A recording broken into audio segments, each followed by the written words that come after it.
بات آ گئی ہے کہ یہ بچہ نابالغ اور پھر ایک دین کا علم سیکھنے کے لیے گھر سے نکلا ہے.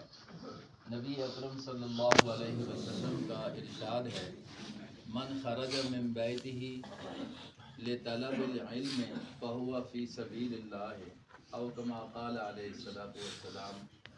جو بندہ بھی اپنے گھر سے دین کا علم حاصل کرنے کے لیے نکلتا ہے وہ اللہ کے راستے میں ہے. اب اللہ کے راستے میں ہے کیا مطلب ہے؟ گویا کہ وہ جہاد فی سبیل اللہ میں ہے. اب جہاد فی سبیل اللہ میں ہو کر اللہ نے اس کو یہ موت جو دی ہے تو شہادت کی موت ہے. یہ تو بچہ ہے، نابالغ ہے. دعا جو پڑھی جاتی ہے جنازے میں دیکھیں، بالغ کی دعا اور پھر نابالغ کی دعا. بالغ کے لیے اللہم اغفر لحینا و میتنا و شاہدنا و غائبنا و صغیرنا، جس کا مطلب یہ ہے کہ اللہ ہم سب کی بخشش فرما.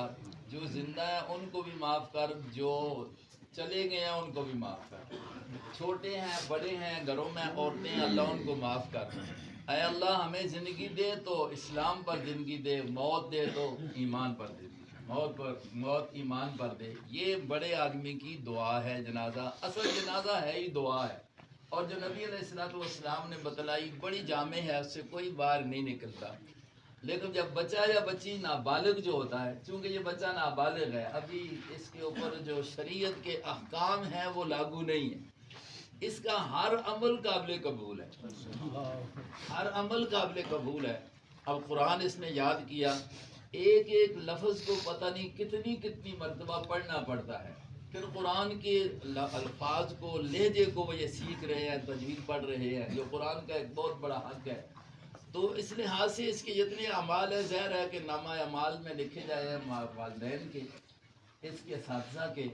آپ تو یہ گناہوں سے پاک ہے. اور پھر جیسے کہ انہوں نے بیان کیا ہے کہ یہ انشاءاللہ کل سفارشی بنے گا. جو ہم دعا پڑھتے ہیں اس دعا کو بھی دیکھیں. نبی علیہ السلام نے کیسی دعا بتلائی ہے، بچی ہو یا بچہ ہو. اللہم اجعلہ لنا فرجا واجعلہ لنا اجرا وذخرا واجعلہ لنا شافعا ومشفعا. اے اللہ، یہ بچہ یا بچی جو تیرے پاس آ رہے ہیں، اس کو ہمارے لیے اجر کا ذخیرہ، قیامت کا ذخیرہ بنا دے. فراتن آگے جا کر ہمارے لیے انتظام کرنے والا بنا دے.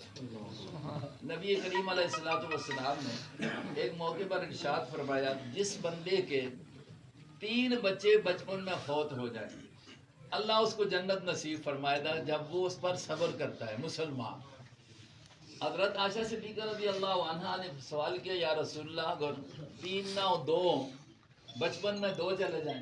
فرمایا جس کے 2 ہیں اس کے لیے بھی یہی ہے.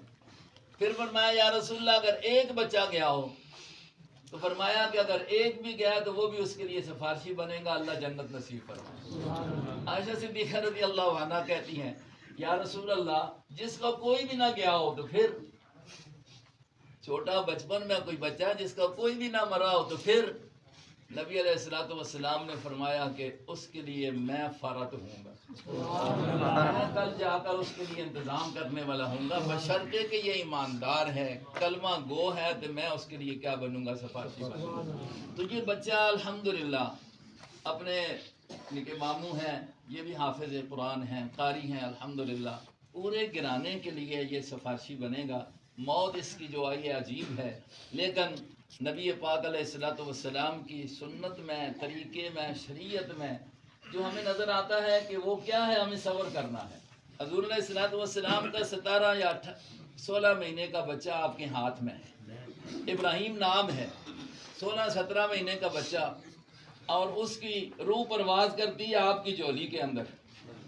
نبی علیہ الصلوۃ والسلام وہاں پر کہتے ہیں کہ یا ابراہیم، تیری جدائی سے میں غمگین تو بہت زیادہ ہوں، لیکن زبان سے وہی کلمہ ایسا نہیں کہوں گا کہ جس سے میرا رب ناراض ہو. یہ ہے صبر. پیارے پیغمبر علیہ الصلوۃ والسلام ہے. صبر ہی ہوتا ہے، کرنا پڑتا ہے.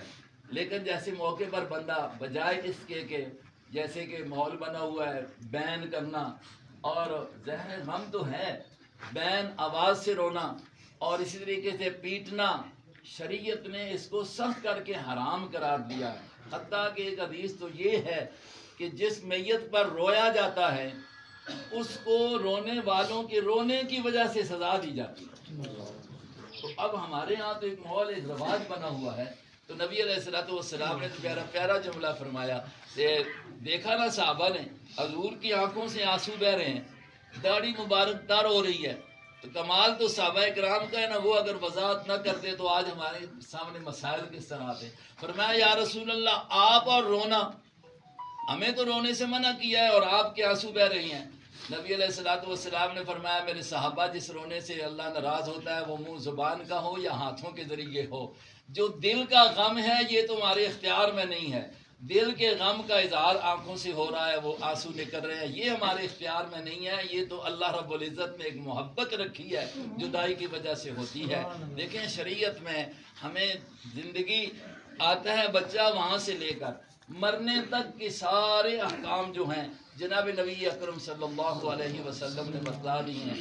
اصل مسلمانی یہ ہے میرے بھائیوں کہ ہماری زندگی, ہم دنیا میں آئے ہیں, شروع ہوتی ہے, بچہ آتا ہے تو اذان شروع ہو جاتی ہے, کانوں میں اذان دی جاتی ہے, گٹی ڈالنا ہے, اس کا مطلب عقیقہ کرنا ہے, سر منانا ہے, کرتے کرتے موت آ جاتی ہے.